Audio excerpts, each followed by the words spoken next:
Alors d'abord, mon sentiment, c'est que il faut pas faire croire aux gens qu'il y a quelqu'un. D'ailleurs, c'est pas les propos du professeur Raoult Non. de faire croire quelqu'un qui a le médicament miracle. Il Non, l'a jamais dit, et ça. lui, lui-même, Il met en le garde, dit, il dit lui. pas d'automédication. Voilà. C'est un traitement en fonction Déjà. de la personne. Ouais. Deuxièmement, moi, je m'insurge sur ceux qui disent que c'est un escroc, un fou, etc. Non. C'est quelqu'un qui a un raisonnement scientifique, qui a l'une des bases les plus importantes de recherche en maladies infectieuses en France. Donc, c'est pas un perdreau de l'année. Hein? D'accord. Bon.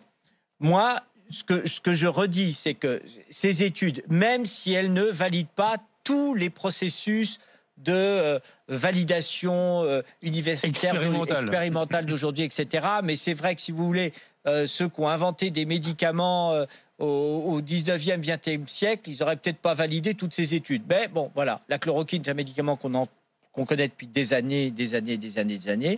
Son idée qui tient a priori la route encore par l'étude qu'il a sortie en prévention et pour traiter des gens qui seraient potentiellement malades.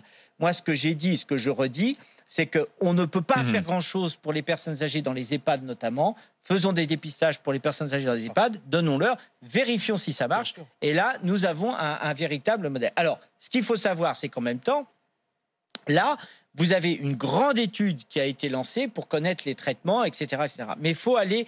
Là, il y a l'impatience de la France est légitime. Elle se retourne vers les médecins dont je suis, vers les hospitalo-universitaires dont je ne suis pas.